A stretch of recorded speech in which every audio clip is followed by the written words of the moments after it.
تو کیا ہم یہ کہیں کہ خدا کا قہر ہے یہ، یا یہ کہ خدا نے مسلمانوں کے حصے میں دولت و آرام و آسائش نہیں رکھی؟ آپ کو یاد ہوگا کہ صرف سعودی عرب، ایران، عراق، متحدہ عرب امارات اور کویت کے قبضے میں جملہ 700 بلین بیرلز یا پیپے سے زیادہ تیل کے خزانے ہیں، اور دوسری طرف بعض مسلم ممالک کی غربت کا یہ حال ہے کہ اوسطاً وہاں کے عوام کو اتنا بھی کھانا نصیب نہیں، اتنے روپے بھی ان کے کھانے پہ، غذا پہ، لباس پہ، رہنے پہ خرچ نہیں ہوتے جتنے اکیلے برطانیہ میں کتوں کے لیے تحائف پر خرچ ہوتے ہیں۔ برطانیہ والے اپنے کتوں پر سالانہ قریباً $4 بلین خرچ کرتے ہیں، صرف تحائف پر، غذا پر اس کے علاوہ، اور یہ بجٹ بعض مسلم ممالک کے پورے ملک کی غذا کے بجٹ سے بھی زیادہ ہے۔ ان سوالوں کے بیچ آپ کو کہیں ہماری گراوٹ کی وجہ بھی دکھائی دے رہی ہوگی۔ ہم اس پر سیر حاصل بحث کچھ دیر بعد کریں گے، لیکن ابھی صرف یہ بتلائیے کہ کیا آپ کا دل بھی اب بھر آیا کہ نہیں؟ کیا آپ کی آنکھیں بھی اب نمناک ہوئیں کہ نہیں؟ اسلاف پرستی اور پدرم سلطان بود یعنی ہم سلطان کی اولاد ہیں، اس عادت کے خلاف شمس العلماء علامہ شبلی نعمانی نے، جب وہ علی گڑھ میں سر سید کے دوست ہوا کرتے تھے، بڑے اثر انگیز انداز میں یوں ذکر کیا ہے۔ پیش ہے ان کا کلام: سلف کا تذکرہ جو ہمت و غیرت کا ہے افسوں، ہمارے حق میں وہ سرمایہ خواب پریشاں ہے۔ یہ افسانے بڑھاتے ہیں ہماری نیند کی شدت، یہ افسوں حق میں اپنے اور مدہوشی کا ساماں ہے۔ ہمیں احساس تک ہوتا نہیں اپنی تباہی کا، کہ سب پیش نظر اسلاف کی وہ شوکت و شان ہے۔ ہماری کلفتیں سب دور ہو جاتی ہیں یہ سن کر، کہ دنیا آج تک اسلام کی ممنون احساں ہے۔ مزے لیتے ہیں پہروں تک کسی سے جب یہ سنتے ہیں، کہ یورپ دولت عباس کا اب تک ثنا خواں ہے۔ نہیں رہنے کو یہاں گھر تک مگر چرچے یہ رہتے ہیں، کہ اب تک قصر ہمراہ قبلہ گاہ رہنورداں ہے۔ ہیں خود ان پڑھ مگر اس زوم میں اترائے پھرتے ہیں، کہ دنیا میں ہمیں سے زندہ اب تک نام یونا ہے۔ نظر آتے ہیں ہم کو عیب اپنی خوبیاں بن کر، ہم اپنے جہل کو بھی یہ سمجھتے ہیں کہ عرفاں ہے۔ اگلی ہیڈنگ: نوبل انعامات، ہم اور یہودی۔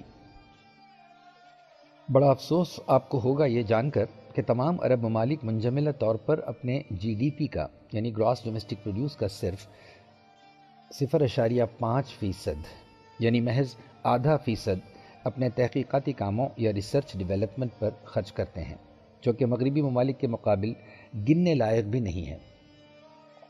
اس سلسلے میں ہمیں بڑی مسرت ہے کہ امیر دبئی جناب محمد بن راشد المخدوم یا جناب شیخ محمد نے $10 بلین کا گراں قدر تحفہ تعلیمی کاموں کے لیے عطا کیا۔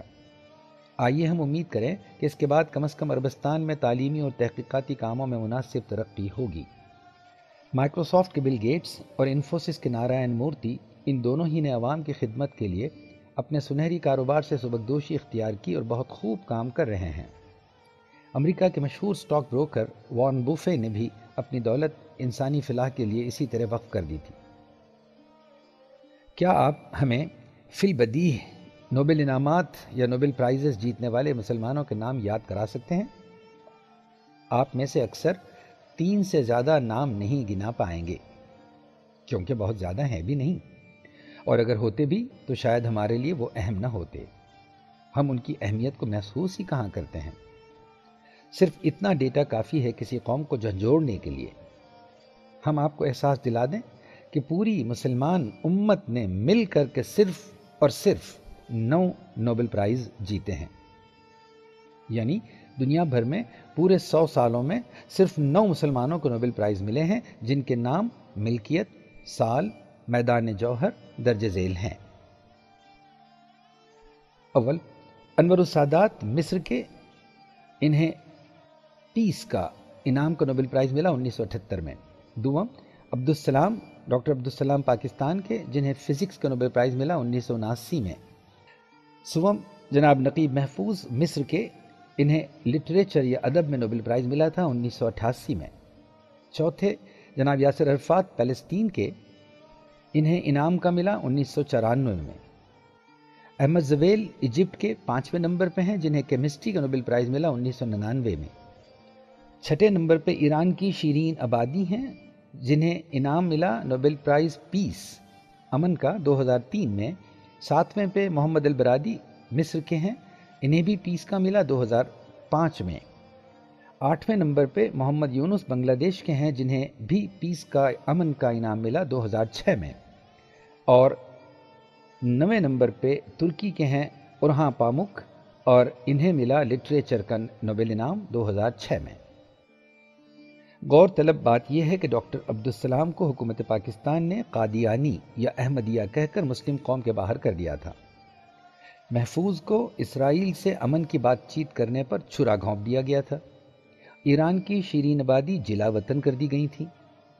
آدھے تو امریکہ یا یورپ ہی میں تعلیم پائے ہیں، اور پھر بھی صرف 4 نوبل ملے ہمیں تعلیمی، جنہیں ہم نے اوپر جلی یا بولڈ عبارت میں نمایاں کیا ہے۔ ہم دہرا دیں، وہ ہیں ڈاکٹر عبدالسلام فزکس، نقیب محفوظ لٹریچر، احمد زویل کیمسٹری، اور اورہان پامک لٹریچر۔ گویا مسلمانوں کو صرف 4 تعلیمی نوبل پرائز ملے ہیں۔ مسلمانوں کو ادویات یا میڈیسن اور اقتصادیات یا اکنامکس میں ایک بھی نوبل انعام نہیں ملا۔ کہیں یہ حقیقت مسلمانوں کی علالت اور غربت کی ترجمانی تو نہیں کرتی؟ بہرحال اس اعتبار سے 140 کروڑ مسلمان آبادی پر نوبل پرائزز کو تقسیم کر کے آپ محسوس کریں گے کہ 16 کروڑ مسلمانوں میں صرف ایک نوبل پرائز ونر پیدا ہوا۔ آئیے ہم کچھ دوسری قوموں کا بھی ذکر کریں، ان کا کیا حال ہے۔ ہم جانتے ہیں کہ مسلمانوں پر، ہمارے فلسطینی بھائیوں پر حکومت اسرائیل کی طرف سے بہت بڑی جارحیت جاری ہے، کھلا ظلم جاری ہے۔ ظلم ہی نہیں، تشدد ہی نہیں، بلکہ بربریت جاری ہے۔ لیکن اگر ہم حکومت اسرائیل کو الگ اور وہاں کے یہودیوں کو الگ مان لیں، یہودی قوم کو ہم الگ کر کے اور اسرائیلی حکومت کی پالیسیوں کو الگ کر کے دیکھیں تو ایک چونکا دینے والی حقیقت سامنے آئے گی۔ کل ملا کر یہودیوں نے 180 نوبل پرائز حاصل کیے ہیں، اور ان کی آبادی کتنی ہے؟ محض 150 لاکھ، یعنی 1.5 کروڑ سے بھی کم۔ گویا ہماری آبادی کا صرف 1% یہودی ہیں۔ ان 1.5 کروڑ یہودیوں نے مل کر 180 نوبل پرائز حاصل کیے ہیں، اور ہر شعبے میں کسی نہ کسی یہودی نے انعام حاصل کیا ہے۔ گویا 83,000 یہودیوں میں ایک نوبل پرائز ونر ہے۔ امریکہ کی آبادی کوئی 300 ملین یا 30 کروڑ مان لیجئے، اور امریکیوں کے نوبل ونرز 314 ہیں۔ امریکہ کو کیوں دنیا میں اتنی عظمت حاصل ہے؟ ایک بڑی وجہ ہے علم۔ کل نوبل انعامات کے 39% اور سائنسز، ادویات اور معاشیات کے 47 یا 47% انعامات امریکیوں کو ملے ہیں۔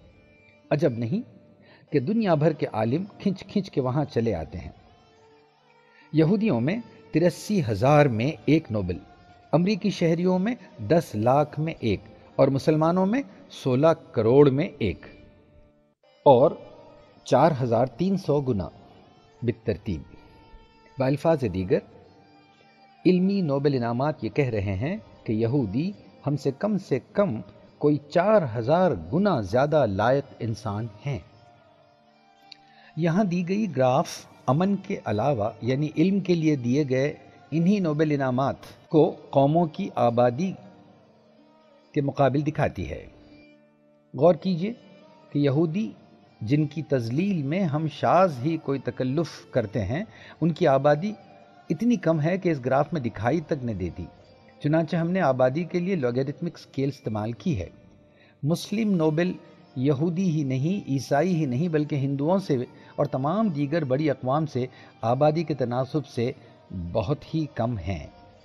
مثلا ہندوؤں کے 7 انعام سبھی علمی ہمارے 4 کے مقابل آبادی کے تناسب پر گراف کی توضیح۔ سامعین، ہم بار بار آپ کے لیے طبع شدہ تحریر سے ہٹ کر گراف کی وضاحت کر رہے ہیں۔ یہاں دی گئی گراف کا عنوان ہے نوبل انعامات امن کے علاوہ۔ اس پر بائیں ایکسس میں آبادی دی گئی ہے ملینز میں، اور دائیں پہ انعامات دیے گئے ہیں نوبل 0 سے 700 تک۔ ہندو انہیں ملے ہیں 7 نوبل انعامات اور آبادی ہے 1000 ملین کے قریب۔ یہودی انہیں ملے ہیں 172 انعام اور آبادی ہے 10 ملین سے کچھ اوپر، لگ بھگ 15 ملین۔ میں گراف کی شکل بتا رہا ہوں۔ مسلم انہیں ملے ہیں 4 تعلیمی نوبل اور آبادی کوئی ہے 1200 ملین کے قریب، اور تمام دیگر اقوام انہیں کل ملا کے ملے ہیں 646 تعلیمی نوبل اور آبادی ہے کوئی 8-9 ہزار ملین۔ آئیے لوٹتے ہیں طبع شدہ تحریر کی طرف۔ ایسا ہمارا حال کیوں ہوا؟ کم از کم ایک وجہ تو عیاں ہے۔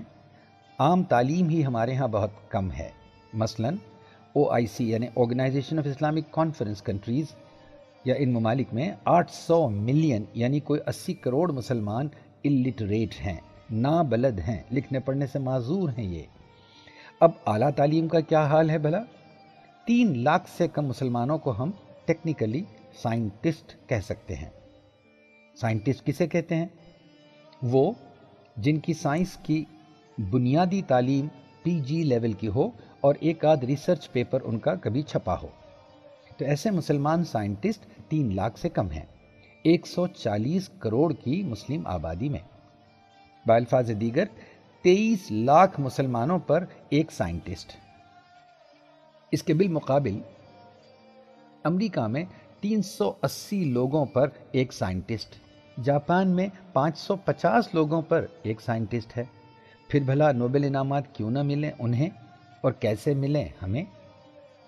بلکہ مزید یہ بھی جان لیں کہ مسلمانوں نے ادویات اور معاشیات میں کبھی کوئی نوبل انعام نہیں جیتا، جبکہ یہودیوں نے کوئی شعبہ چھوڑا نہیں نوبل انعامات جیتنے میں، حالانکہ مسلمان آبادی میں ان سے 100 گنا زیادہ ہیں۔ یہی نہیں بلکہ انہوں نے 25% کیوٹو پرائزز کے علاوہ 34% والف فاؤنڈیشن پرائزز اور 38% US national medal of science انعامات بھی جیتے ہیں۔ موٹے طور پر یہودیوں نے عالمی سطح پر علم طبیعیات اور علم الادویات کے 1/4 انعام اکیلے جیت ڈالے۔ دنیا کے سب سے لائق تعظیم سائنٹسٹ، ریلیٹیوٹی کے خالق البرٹ آئنسٹائن آخر یہودی ہی تو تھے۔ کل 500 سے زیادہ سائنسی علوم کے انعام یافتگان میں صرف اور صرف 2 مسلمان ہیں۔ مسلم ویب سائٹ پر 2009 کی ایک عمدہ تقریر سے، جسے براکا بینک کے کسی جناب حفیظ محمد کے نام سے نشر کیا گیا ہے، ہم کچھ اقتباس اپینڈکس میں یا ضمیمے کے طور پر نقل کر رہے ہیں۔ براکا بینک سے مقرر کی تحقیق نہ ہو سکی، لیکن مواد کی صحت اور اس کی روح کی ہم کلیتاً تصدیق کرتے ہیں۔